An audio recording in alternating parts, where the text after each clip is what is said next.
Welcome, everyone, to the first day of the Disability and Work in Canada Conference 2023. Can I give us a good clap? We can run here.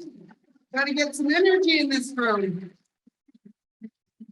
Not bad. Maybe another cup of coffee and we'll bring it up a little more.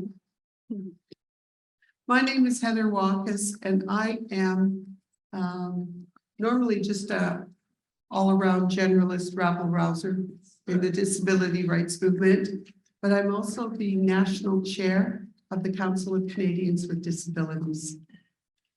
Ingrid. Good morning, everyone. My name is Ingrid Palmer. I am the IDEAL Chief Officer at Realize, and IDEAL is an acronym that stands for Inclusion, Diversity, Equity, Accessibility, Leading to Belonging. Is that an awesome title or what? I love that. I am also fortunate to be Heather's sidekick as first vice chair of the Council of Canadians with Disabilities. You know, Heather and I are so excited and honored to have been asked again to be your MCs at the Disability and Work Conference 2023. This year's theme is livelihoods influencing the future of work for persons with disabilities, focusing on rights and quality of life. And you know, those two aspects, rights and quality of life, have been two aspects that Indigenous people have not had the opportunity to fully enjoy since first contact. And I would like to begin our gathering here with a reflection on our use of the land this morning. And just to let you know that I am a person who likes sight loss and things my plane. And when I have my iPhone, which is my accessibility tool, planted to my face, I assure you that I am not on Facebook or Instagram. No, I think I'm good, thanks. I check it out. And so, as I said, I'd like to begin today with a reflection on our commitment to truth and reconciliation, to the important connections and relationships to our work on this land. The significance of land acknowledgements is not something that I take lightly or for granted. As a Black woman with sight loss who spent several years in the child welfare system and advocates for the dismantling of injustice everywhere, I consider it a point of pride to give a land acknowledgement. And it is an honor for me to give thanks and to recognize the Algonquin Nation for being our hosts over the next 2 days for this conference. You know, we are all coming from organizations, homes across Canada that all rest on original territories, territories of the original caretakers of all many Indigenous communities of the Inuit and the Métis and First Nations people. Our commitment to truth and reconciliation, sorry, let me back up. I think I lost my spot.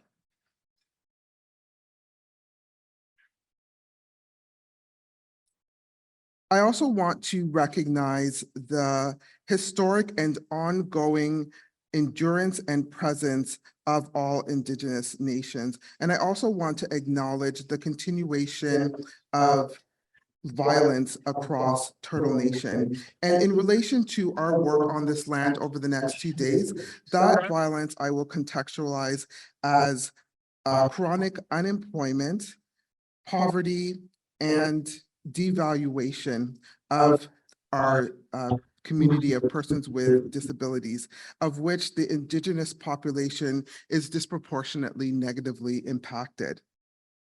Our commitment to truth and reconciliation must be entwined with disability justice and an intent to move towards repairing the relationships and honoring the diverse knowledge that oppression has severed. Our collective sharing, pondering, and learning on this land over the conference will move us closer in harmonizing our knowledge, our experience, our energy, our passion, and our humanity in bringing back the valuation of diverse perspectives and knowledge. In this vein, I want to welcome you all to this conference, to this space where there is safety, there is respect, and where we model how we care for one another. Thank you and welcome. Over to you, Heather, to give us an overview.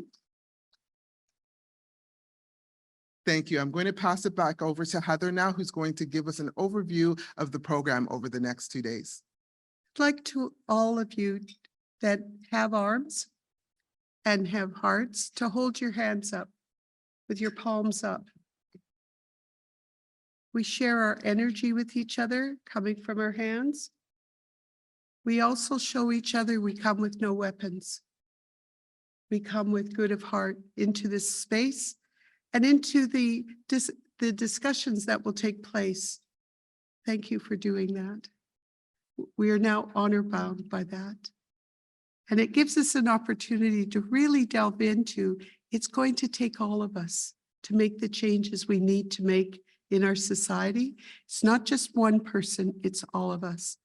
And because of that, to pull a conference together of this magnitude and this incredible intention of change and of understanding, it took a lot of people and it took a number of organizations to sit down and put a lot of time and effort into developing this. And I want to thank them. And I want to give you the list of people, but I also want you to know the list of organizations. Within those organizations, there were many, many, many people who did a lot of work to be able to bring this together for us all.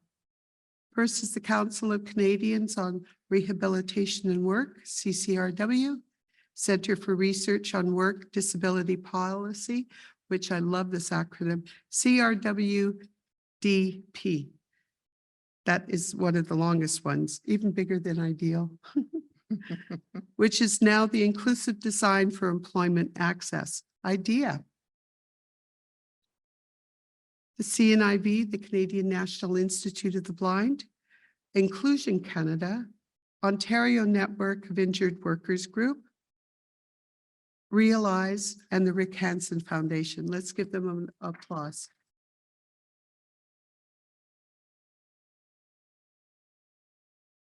These have all been great collaborators with each other and spent the time to argue points, to understand, and to bring a collective voice into this room we're all in today. Ingrid. Thank you, Heather. On behalf of the Disability and Work Steering Committee, at this time, I would like to express our gratitude to the speakers for their time, for their presence, and for their expertise.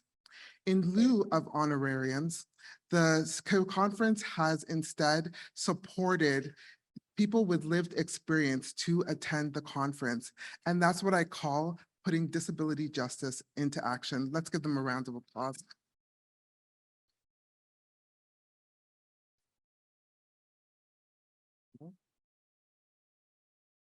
As you know, the conference is being held over the next 2 days, November 29th and 30th.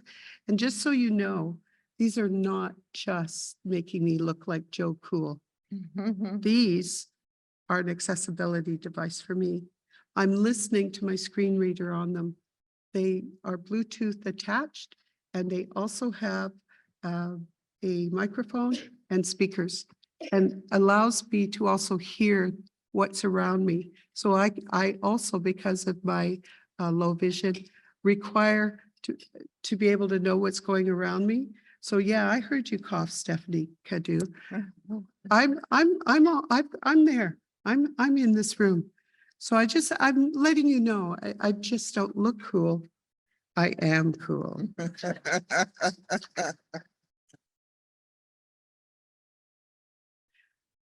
The conference is from 8:45 to 4:15 p.m.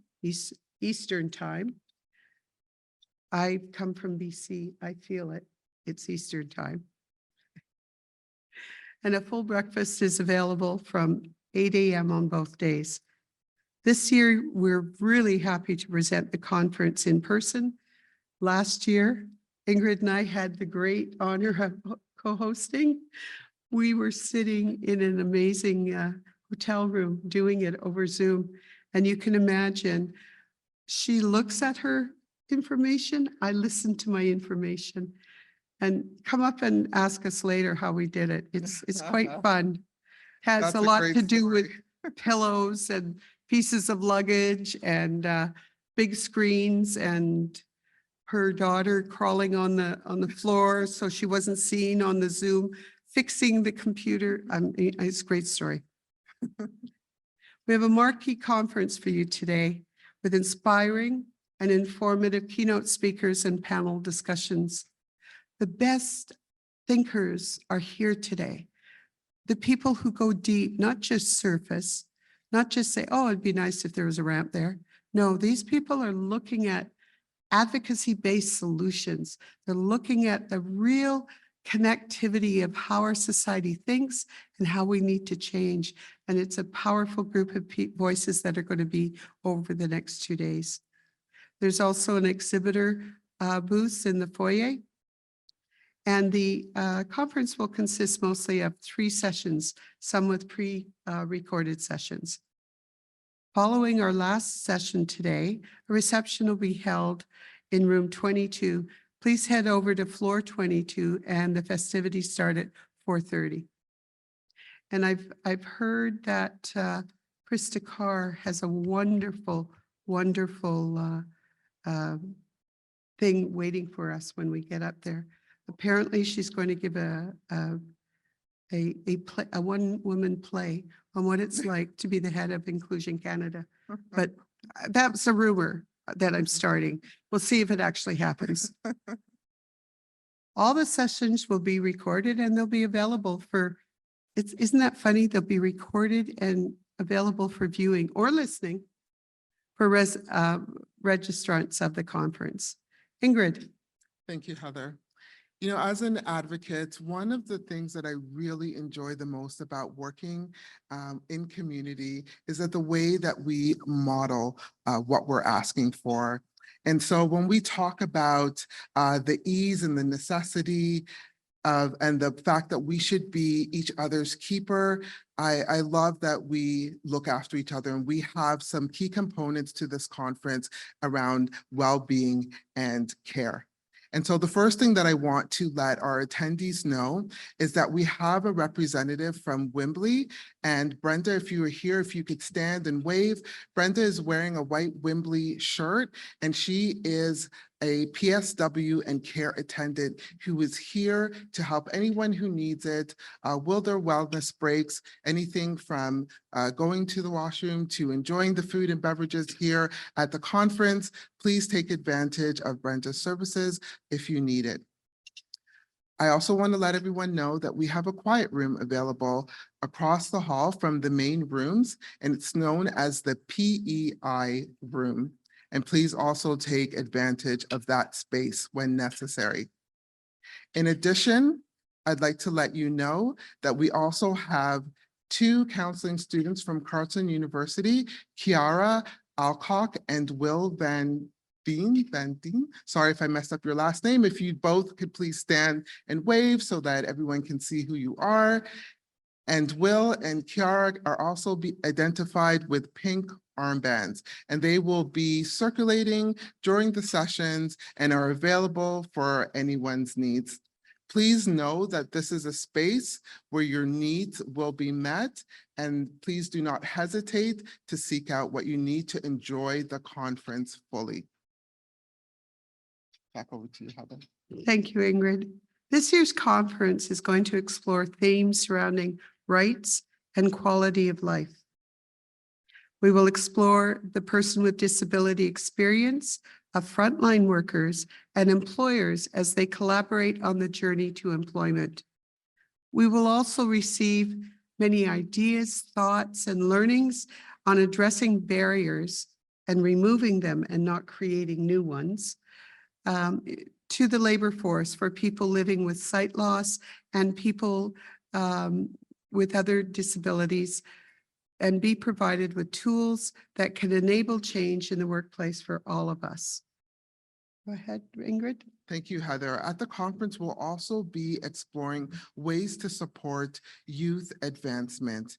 And we'll also have, as a bonus, have some advice on career advancement. Our youth are very, very important, and it's really important that we explore ways in order to build their capacity and to support their upward mobility. I also want to encourage you to take advantage and to check out our lightning talks.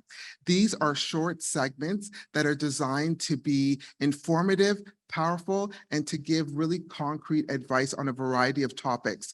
Please check them out. They are going to, I believe, be the highlight of the conference this year. And I'm not just saying that because I'm actually presenting in one of them. Please come and check those out.